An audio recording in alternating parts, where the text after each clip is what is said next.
네, 여러분 안녕하십니까. 4월 13일 화요일 아침입니다. 화요일 아침 매일 성경 묵상 함께 나누겠습니다. 오늘은 출애굽기 4장 18절에서 31절까지 말씀인데요. 제가 20절까지를 봉독해 드리겠습니다. 모세가 그의 장인 이드로에게 돌아가서 그에게 이르되 내가 애굽에 있는 내 형제들에게로 돌아가서 그들이 아직 살아있는지 알아보려 하오니 나로 가게 하소서. 이드로가 모세에게 평안히 가라 하니라. 여호와께서 미디안에서 모세에게 이르시되 애굽으로 돌아가라. 내 목숨을 노리던 자가 다 죽었느니라. 모세가 그의 아내와 아들들을 나귀에 태우고 애굽으로 돌아가는데 모세가 하나님의 지팡이를 손에 잡았더라. 아멘. 오늘 본문을 중심으로 하나님의 약속과 능력으로 걷는 길, 하나님의 약속과 능력으로 걷는 길이라는 제목으로 말씀을 증거하겠습니다. 어제 모세는 보낼 자를 보내소서, 나는 자격도 없고 말도 못하고 하나님 나는 아닙니다, 이렇게 거절하는 모습 속에서, 그러나 하나님은 그를 계속 설득해서 말을 못하느냐, 너 형 아론이 있지 않느냐, 또 그리고 너의 능력이 아닌 내 능력으로 가는 것이라고 이야기하면서 지팡이의 이적, 그리고 손을 넣었다 빼는 그 한센병에 대한 기적, 또한 물을 부으면 피같이 변할 것이라는 기적, 이런 능력을 통해 너의 길이 아닌 하나님의 길이라는 것을 확인시켜 주시면서 오늘 드디어 모세가 애굽으로 떠나가는 장면, 그리고 장인 이드로가 그를 축복하면서 보내는 장면들이 나오며, 뒤쪽으로 가보면요, 드디어 이제 하나님이 약속하신 아론과 그 백성들이 모세가 하나님이 보낸 사람인 줄을 알고 받아들이는 아주 그런 이 기쁜 장면들이 이렇게 나오고 있습니다. 그래서 오늘 이 말씀들을 통해 우리는 하나님의 약속, 즉 언약의 말씀과 또 하나님의 능력으로만이 이 길을 걸어갈 수 있다는 것을 하나님 모세에게 알려주고 있습니다. 저와 여러분의 이 믿음의 길, 또 인생의 여정도 우리가 주님을 믿는 그 믿음과 또 하나님 주시는 성령 안의 그 능력들, 또 인도하심을 통해 우리가 안전하게 하나님의 나라까지 갈 수가 있는 것이죠. 그래서 결국은 성도된 자들은 하나님의 그 언약의 말씀과 또 하나님의 능력으로 우리의 인생길을 걸어가는 것입니다. 오늘 모세가 출애굽하는 그 과정들, 또 다시 40년 만에 형을 만나고 민족을 만나서 이렇게 돌이키게 하는 그런 장면들을 통해서 우리의 삶에 있어서 하나님의 그 언약과 또 그 말씀과 또 그 말씀의 능력으로 여러분이 걷는 그 길이 확신하시고 또 안심하시면서 걸어갈 수 있기를 주님의 이름으로 축원드립니다. 오늘 첫 번째로 애굽으로 돌아가는 모세의 모습을 볼 수 있습니다. 아까 말씀드리고 읽어드렸듯이 이제 인사를 하고 떠나갑니다. 그럴 때 이드로가 말하죠. 18절 끝에 보면 이드로가 모세에게 평안히 가라 하니라, 이렇게 말하고 있습니다. 참 그동안 자기 딸들과 또 자기 재산을 잘 이끌던 모세가 이제 40년 지나고 자기 고향과 자기 친족들에게 돌아간다고 하니까 그를 평안히 보냅니다. 사실은 하나님께 받은 소명에 대해서 자세하게 이야기하지는 않습니다. 이 말도 틀린 말은 아니지만 사실은 우리 민족을 출애굽시키기 위해서 간다, 이런 이야기는 하지 않습니다.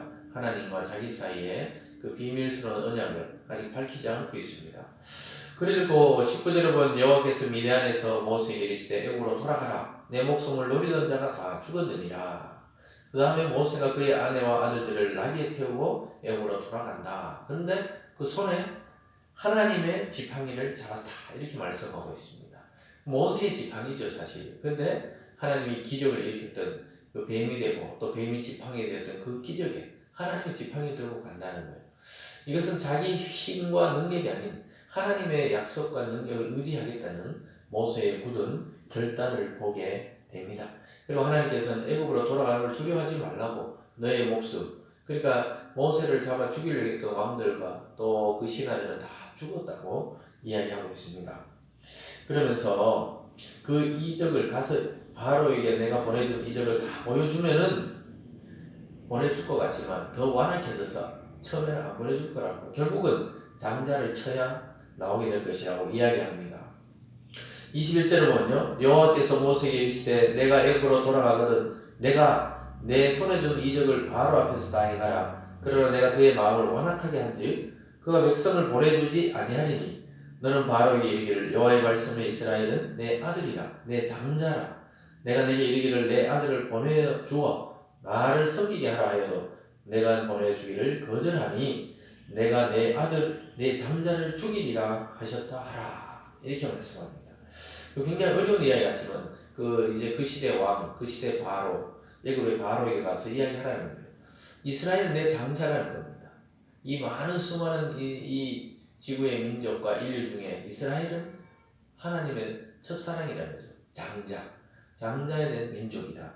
그래서 내 아들이기 때문에 그들이 나를 내보내주면 나에게 예배하고 섬기게 되겠다. 그래도 거절할 것이라고 이야기합니다. 결국은 바로의 장자를 치고 애굽의 모든 장자를 칠 때 그렇게 내보내주게 될 것이라고 미리 이야기해 줍니다. 여러분, 이것은 바로가 하나님을 신뢰하지도 않고 믿지도 않았다는 거예요. 하나님이 도대체 누구, 여호와의 신이 누구냐? 우리에게는 나일강의 신이 있고 또 자기들을 섬기는 소신도 있고 온 신들이 있는데 도대체 여호와는 뭐냐? 그렇게 무시하면서 내보내지 않습니다. 처음에 그것을 미리 말씀하고 있는 것입니다. 이처럼 모세는 하나님 능력으로 의지했지만 앞으로 많은 난관을 만나게 될 것이라고 말씀하고 있습니다. 그때마다 하나님의 지팡이, 하나님을 생각하고 그 능력을 생각해서 그의 길을 걸어가라고 말씀하고 있습니다. 오늘 두 번째로 더 중요한 사건이 나타납니다. 출애굽시키는 것보다 더 중요한 것은 모세가 하나님 앞에 선결하는 것입니다. 하나님 모세에게 행하라는 할례를 아직 행하지 않아서 그를 하나님이 죽이려 하는 모습을 보게 됩니다. 24절입니다. 모세가 길을 가다가 숙소에 있을 때 여호와께서 그를 만나서 그를 죽이려 하신지라. 십보라가 돌을 칼을 가져다가 그의 아들의 포피를 베어 그의 발에 갖다 대며 이르되 당신은 참으로 내게 피난편이로다 하니 여호와께서 그를 놓아주시니라. 그때 십보라가 피난편이라 함은 할례 때문이었더라. 그러니까 이스라엘 민족에게 하나님이 할례를 행하라고 했는데 그것을 행하지 않은 모세를 죽이려 했습니다. 그래서 급히 십보라 자기 아들, 물론 모세와 사이에 놓은 아들이 포피를 베어가지고 할례를 행함으로써 위기를 모면합니다. 여러분, 그래서 할례의 언약을 믿는 믿음이 출애굽이나 가나안에 들어가서 정착하는 것보다 더 중요한 것이 하나님과 언약을 지키는 것이라는 것을 보여주고 있습니다. 이것은 큰 소명과 사명과 하나님의 일을 앞둔 모세에게 큰 약속의 징표가 됩니다. 너희의 힘으로 하는 것이 아니라 이 자녀의 문제도 또 너희 이스라엘이 하나님을 먼저 선견한 것이 중요하지, 이 탈출하거나 또 가나안에 입성하거나 그것은 그 이후의 문제라는 겁니다. 이것은 우리가 하나님과의 관계에서 신앙의 순수성이 먼저지, 하나님 앞에 많은 전도를 하고 많이 오래 기도하고 이렇게 열심히 생활했다고 해서 그것이 먼저 될 수 없다는 거예요. 저와 여러분이 하나님과의 관계, 언약의 말씀을 지키고 있나? 그 관계가 더 중요하다고 말씀하고 있습니다. 오늘 마지막 세 번째로 하나님의 약속대로 형 아론을 만나고 또 하나님을 경배하는 이스라엘의 모습을 보게 됩니다. 27절에 보면요, 여호와께서 아론에게 이르시되 광야에 가서 모세를 맞으라 하시며, 그러니까 하나님이 아론에게도 나타나서 광야로 나가라 그래서 모세를 맞이하라고 이야기합니다. 자기가 형이었지만 하나님은 그 신하가 왕이 돌아온 것을 모시듯이 모세를 맞이하라고 했습니다. 그가 가서 하나님의 산에서 모세를 만나 그에게 입맞추니 모세가 여호와께서 자기에게 분부하신 모든 말씀과 여호와께서 자기에게 명령하신 모든 이적을 아론에게 알리니라. 모세와 아론이 가서 이스라엘 자손의 모든 장로를 모으고 아론이 여호와께서 모세에게 이르신 모든 말씀을 전하고 그 백성 앞에 이적을 행하니 백성이 믿으며 여호와께서 이스라엘 자손을 찾으시고 그들의 고난을 살피셨다함을 듣고 머리 숙여 경배하였더라. 하나님 약속 그대로죠. 반가움으로 입맞추며 동생 모세를 맞이하고 또 모세가 하나님께 받은 말씀을 다 전하고 그 이적을 행했을 때 이 아론은 백성과 또 장로들에게 가서 다 전하고 또 장로들은 리더죠. 그들이 또 백성에게 다 전하니까 백성이 믿었다고 이야기하고 있습니다. 그래서 자기들의 그 고통받는 것, 기도하는 소리를 들으셨다고 이야기하면서 머리 숙여 예배하고 경배하게 됩니다. 여러분, 이것이 이제 40년 동안 떨어져 있던 모세와 또 아론과 이스라엘의 만남이 여기서 이루어집니다. 하나님을 깨닫고 하나님의 말씀을 듣게 되면 이처럼 경배로 끝마치게 되는 것입니다. 물론 나중에 이 이스라엘이 계속 또 불순종합니다. 그렇지만은 이 말씀에 은혜 받은 이 순간 하나님의 약속을 확신하며 모세의 말을 믿고 듣게 됩니다. 사랑하는 여러분, 오늘 이 사실을 통해 우리는 모세의 능력이 아닌 하나님이 그와 동행하심을 믿는 믿음으로 이 출애굽의 과정을 모세가 걸어가고 있다는 것입니다. 자기 자신의 어떠함을 믿는 것이 아니죠. 하나님의 약속과 하나님의 능력 있으심을 믿고 자기는 그 일의 도구로서 통로로서 행할 뿐인 것을 우리는 보게 됩니다. 저와 여러분도 마찬가지입니다. 하나님의 약속을 믿고 의지해서 살아가는 삶이 될 때 우리가 능력 있는 삶, 소위 말해서 약속을 이루는 삶을 살아가야 되는 것입니다. 저와 여러분 오늘 하루도 성도다운 삶을 살아갈 수 있는 힘은 바로 오늘 이 듣는 말씀과 하나님으로부터 오는 은혜를 통해 그 힘을 가지고 살아갈 수 있게 됩니다.